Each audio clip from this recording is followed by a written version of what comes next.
All right, Silverado Sav here. I got an update on the 36,000 mile update on the 2020 Chevrolet Silverado RST 3-liter Duramax. Like I stated, I'm over 36,000 miles now. I'm out of the manufacturer bumper-to-bumper warranty, which is a huge step in my mind, which tells me that I really do love this truck and I really do not have any complaints about it. I got an oil analysis here. This is my third one being done on the truck. I've had a lot of questions and comments regarding how's the motor running, how's the truck running overall, how's it holding up, yada, yada, yada. So without further ado, we'll go over the oil analysis, any pet peeves I got with the truck, and we'll go from there. We'll do a walk around to the truck. I washed it up this morning, just got it done. Put a nice coat of ceramic spray on it and did some touch up on the inside since I do have my lovely German Shepherd. So like I said, I had two factory oil changes that came with the truck when I bought it. I did those, got those out of the way, and then I made the switch to AMSOIL. I run AMSOIL in all my snowmobiles and all of my power equipment that I use, and now I've recently been doing it with my trucks. And I also got it on my wife's Acadia as well.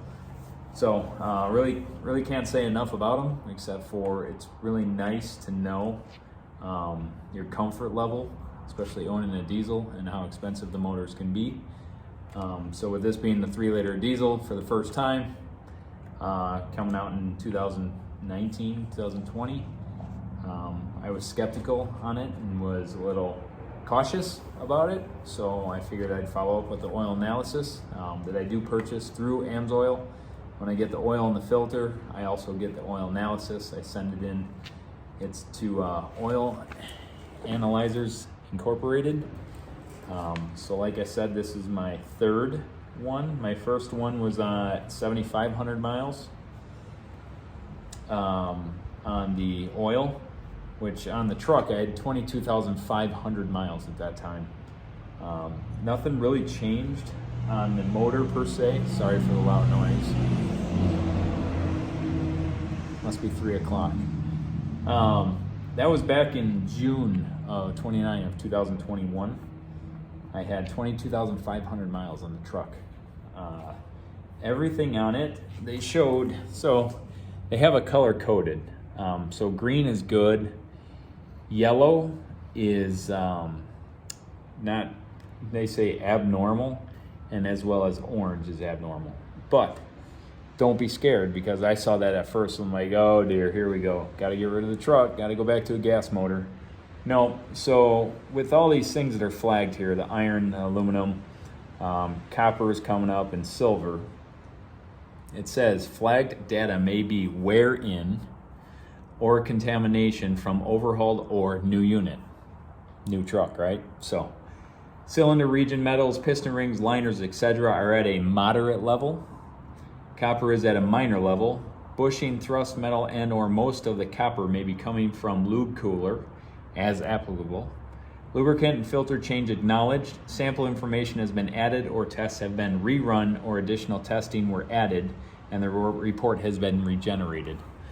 So that last line, they had one of these come back as a critical. I called them and I'm like, hey, what's going on? I'm scared the motor's gonna blow up, whatnot. It's wearing down prematurely, yada, yada, yada. So there was a misconception on the unit time on the motor. They thought I had like 10,000 hours on it instead of like 7,500 miles or whatnot. They thought it was like approaching the 1,000,000-mile mark, and if you see that much change at that point, then yes, your motor is going to grenade possibly at some point. But they redid it because it's computers that analyze it, and then it comes to the human error when entering it in. That's what threw the red flags. So called them, they cleared it up, everything's good, the motor's good, the wearing of the motor going in is normal. So I asked, okay, so what is the expected time for me to see these level out and go back to normal?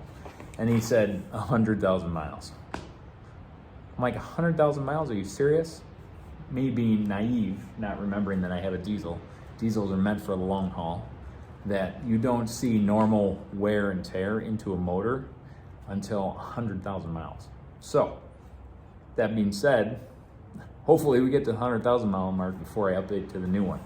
So we are, like I said, at 36,600 some odd miles with the truck right now. I can't complain about anything with the motor. I've had zero issues. Does it get a little louder than what it was when I got it? Yeah, but that's the motor's wearing in, right?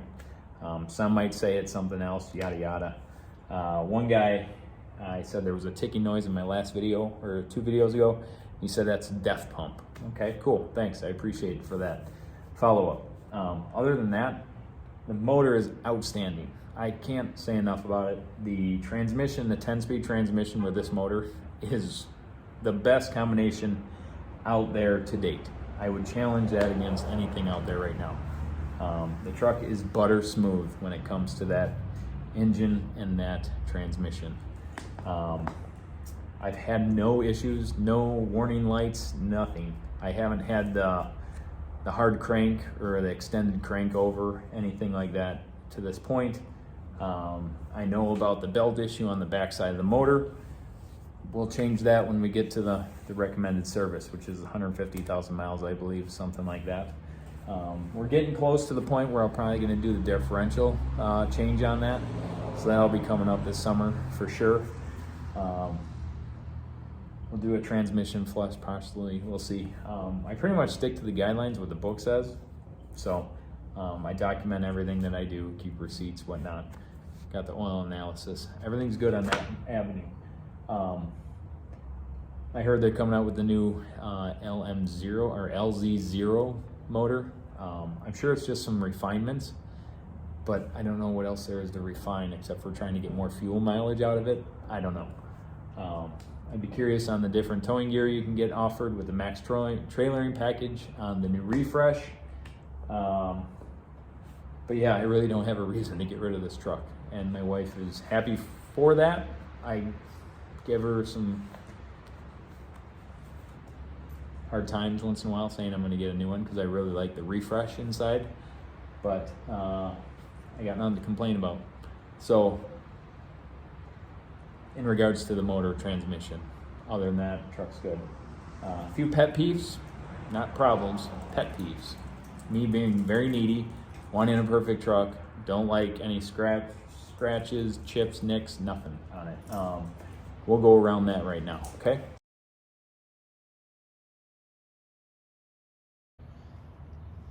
All right, here we got the walk around of the 36,000 some odd mile walk around of the 2020 Silverado RST.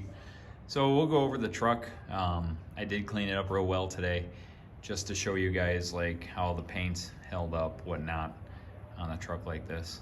With 36,000 miles, I run interstate a lot as well as some side roads in northern Illinois and southern Wisconsin, so there's plenty of debris out there to take a good shot at the paint, so, and the clear coat. So let's get to it. All right, so if we look at the front right away, we'll go here. So like I've seen in my other videos, the biggest thing with the front of this truck is that this is fiberglass, plastic, steel. So with the steel bumper, I get these big chips out of this. Took a big hit on that one. Now I'm starting to get all these little microscopic ones all over. Starting to really take effect on the bumper. So I don't know what I'm gonna do. I think, like I said before, I'm gonna line exit. Got a bunch of them all over here. Okay, so with this being steel, it really takes a beating. Everywhere else, plastic, all good. Everything along here is all good. Nothing on the plastic. Doesn't show anything. Granted, I know it's higher up than the bumper, but then as far as the hood, I do have a couple marks on it. I got one in the center here, I finally got. And then I know I have one right here. Those are the only marks on this entire hood. So the hood's holding up strong to any rocks and stuff like that. Obviously the windshield starting to take a beating. Got a couple chips out of it. So I know if I took the rock chip here, I know it bounced off the hood. And for the hood not to have much, that's to say a lot. So that's good. I Line-X'd, or not Line-X, sorry. Lasti dipped the Z71 badges. This is holding up very well, even with the pressure washer being ginger on it. Holding up real well on that. Wheels are holding up phenomenally. The tires, I'll get a tire gauge and take a measurement on the tires for you guys, but the wheels are holding up well. Can't complain at all. I did upgrade the mud flaps to the wider ones just to prevent some of the spraying along the side of the truck. As you can see, those do a good job of protecting it. The paint along the side has been awesome. I don't have any issues, but I think the reason for that is because of these Lund rock rails, which they don't make anymore, sadly, for the Silverado. I don't think they sold enough of them, which is a shame because these things really work. They really do. I'm thinking about selling these because I'm going to lift my truck eventually, and then I'm going to get the high clearance steps that are on the AT4 and the Trail Boss now. So we'll do that. I upgraded the mirrors on the truck to the towing mirror because I'm going to be towing my boat. So they are the manual folding. They're not power or anything like that, like on the Denali's and LTZs. So good thing to know about these.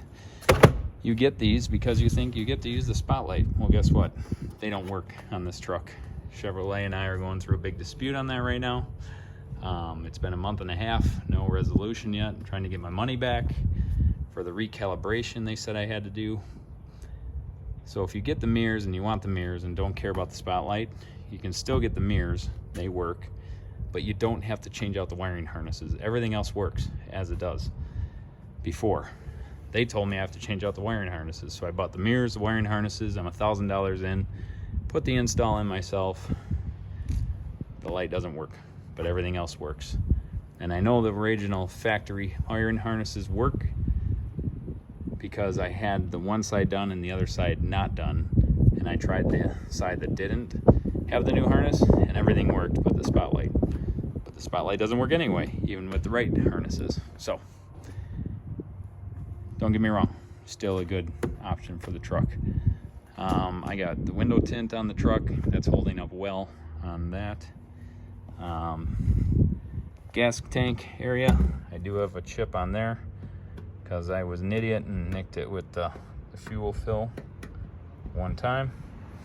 I still run the Blue Death. I got the Platinum in there now. No problems with the DEF system whatsoever. Wheelhouse liners. These are a must if you guys order this truck. They are a pain in the butt to clean, but they do come clean with a pressure washer pretty well. And then there's the new mud flap. Pain in the butt to put those on. You gotta take the tire off. No way around it unless you got the fancy tools. I don't. Like I said, the wheels are holding up well. Maybe one or two little tiny marks, but other than that, perfect. The rock protectors, these are awesome on there. They've really saved the truck on that avenue. The backflip MX4 tonneau cover. I love it, but I hate it because it is nice to have, because when you do fold it up, you know, it's easy to, it's heavy. Don't get me wrong, in that avenue, very heavy. The only problem is the little things that go here, so when you put this up, they fell off. So now that sits right on the edge there. So I got new ones, I just haven't had a warm enough day to put them on. So that's my only complaint on the MX4. Besides being really heavy. So it works well. It keeps everything majority dry, except for the corners. The bed liner has been holding up well. I don't clean it very often, but it's been holding up well. I haven't pressure washed it yet, so it's 36,000 miles old. Have never pressure washed it. Let's see, what else? I actually did the powder coating on the exhaust tips. These are a pain in the butt to get on and off. If you want to try that, go ahead. Not fun, but I got powder coated by a kid that quit his job over COVID, or lost it, whatever, laid off during COVID, and opened his own business. It's going good for him. So got those done. I haven't plasti dipped this yet. Trying to get to it. Everything else on this side's working good as usual. I have no complaints. Plasti dip again, holding up well. I also plasti dip these. Those are not coming off as well.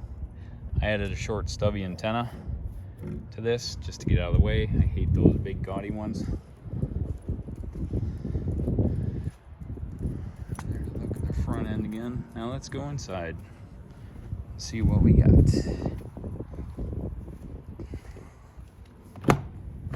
Alright. You know, the Chevys, they all complain about all the plastic and everything, but starting to show a couple scratches just from stuff on the hard stuff. That's to be expected. Cleans up well though. Got no complaints. Even taking these off numerous times when I dealt with the towing mirrors, they went together good. No rattles, no nothing. It's a pretty good system that they got in there. So, no complaints. Floor mats.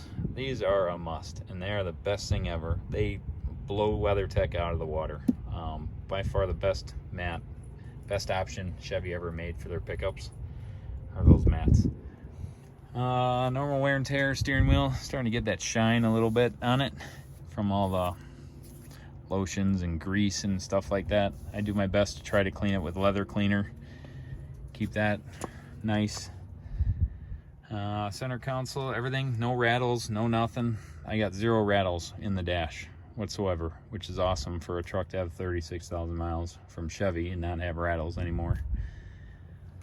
Center console, I added the Boost Auto Parts charger, 15 watt charger. I followed, I think it was Don's Life, possibly, that did it in his, and I like it. It's a little more raised, but these little catch points actually hold onto your phone pretty well.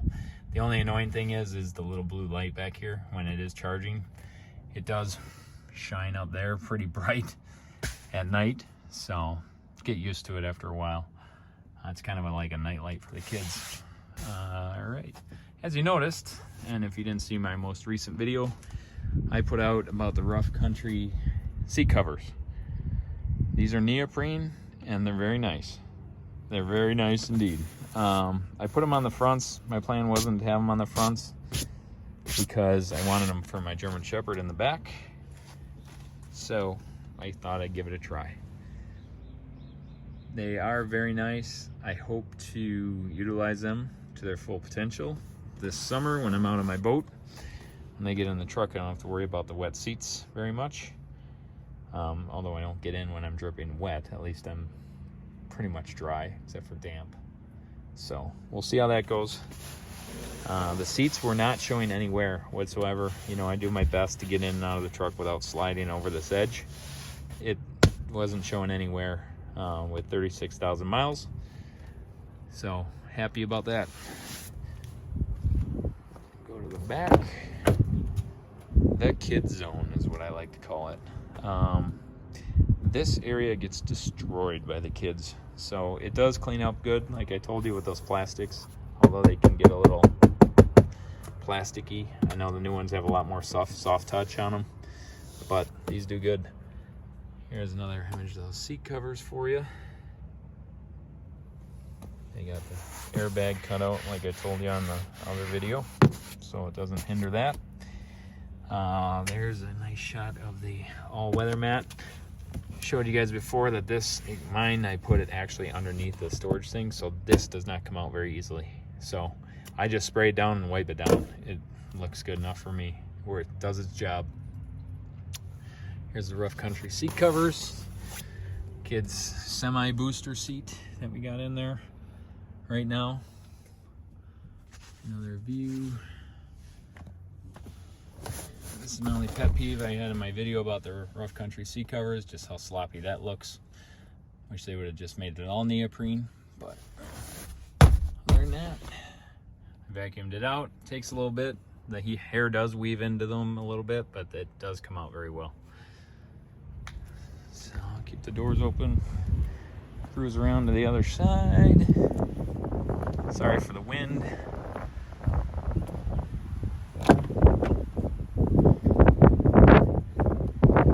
Everything's holding up well.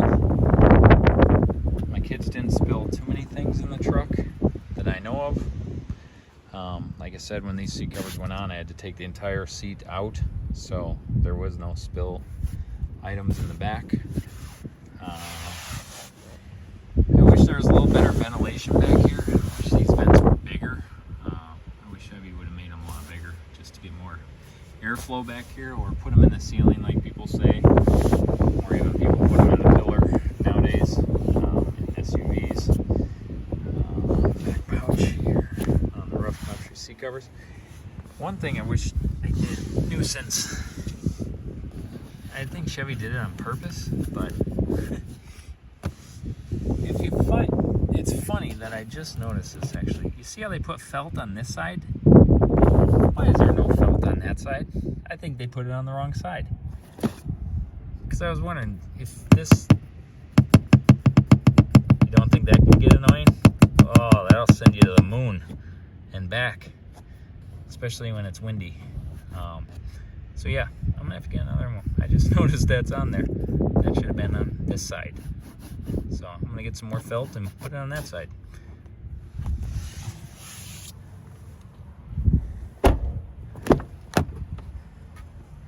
The wife's seat, barely used, because we use my truck, but we don't use it a ton. So the driver's seat and the back seats are the ones that get worn the most in this truck, in that avenue. I really got no complaints about this side, nothing.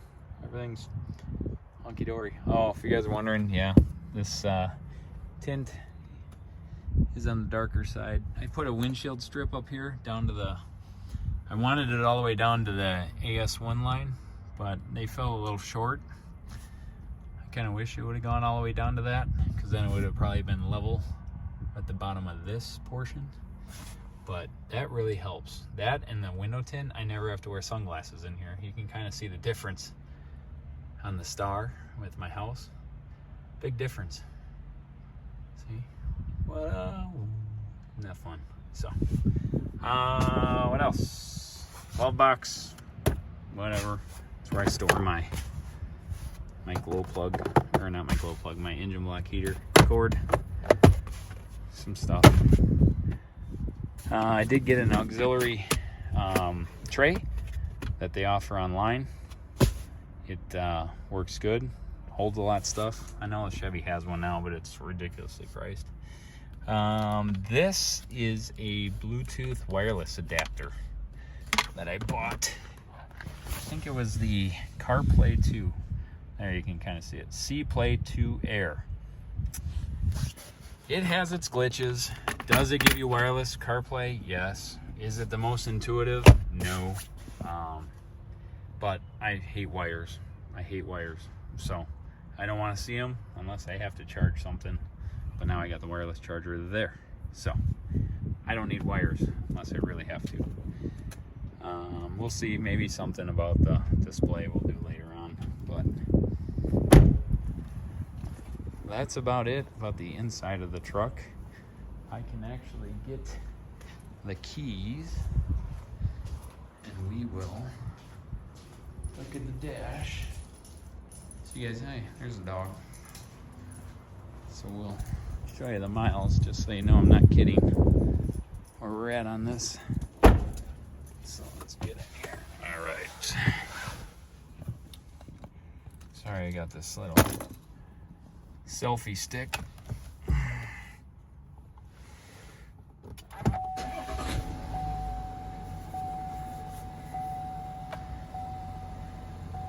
There you go. We have 36,653 miles on it right now. We'll see what we got on the tank right now, just for the heck of it. So after 379 miles, I'm averaging 24 miles a gallon.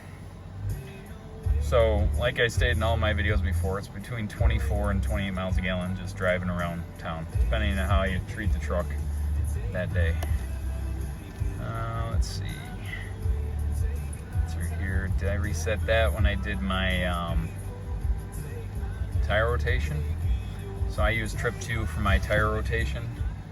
I don't need it for my oil because I have the oil life indicator, or I go off miles. Fuel range 232 miles yet. That's insane because when I have my Nissan Titan, it would say 280 miles to empty from a full tank. So still, after 2 years and 36,000 miles, I'm still amazed at this truck. Oil life 86%. Tire pressures, one's a little higher than the other. Interesting. Let's see, air filter, that was good. Brake pads, interesting. We'll see how true this is. I've noticed maybe a little pulsation starting on the brakes, but we'll diagnose that later on if it acts up more. But it'll be interesting to see how true this brake pad life thing is. Fuel economy, 23.8. It's saying over 400 miles. My best is 31.4 on that. Timer, fuel filter life, 78%. Engine hours, so there you go. So 905 hours. I've only had 158 hours of idle time. So I know that helps out a lot in the diesel world, especially with DEF systems. Don't let them idle. I know there's companies and drivers out there that they can't get away from it, so they have to. So maybe that's why I'm blessed with no problems so far, but that's where I'm at. Transmission fluid, 106. Got the trailer brake, sorry. My DEF tank, just filled it up the other day with the Platinum Blue DEF. Never had any problems with it.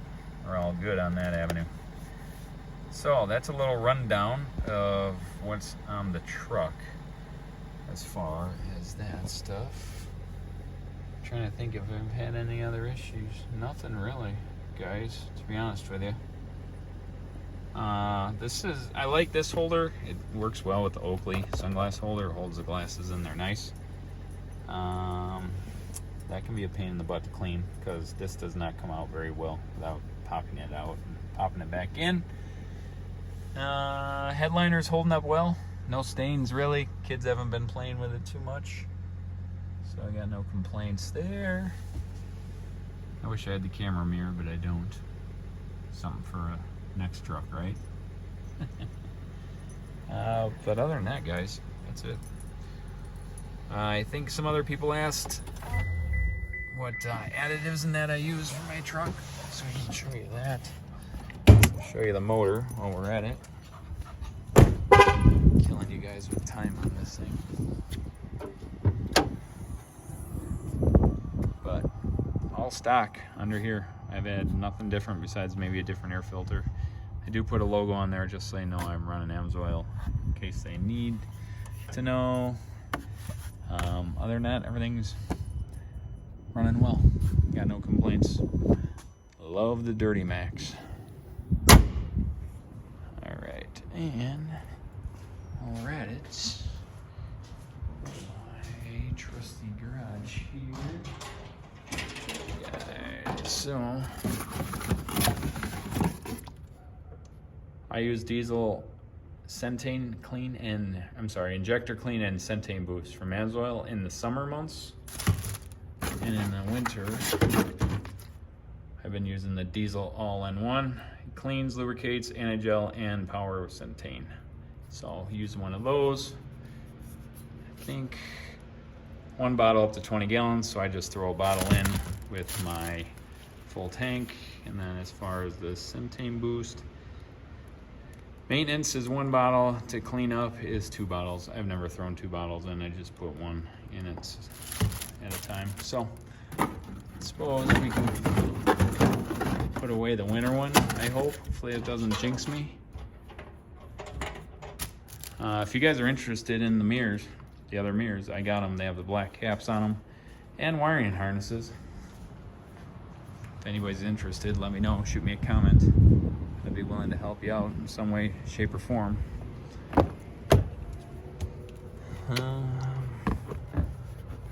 Put this in here, but being one-handed, it's not going to be easy, so I'm going to put it in the kids' cup holder. All right. Other than that, guys, that's it. 2020 Chevrolet Silverado Crew Cab 4-wheel drive 3-liter Duramax. Love it. Got to get you one. Have a good night.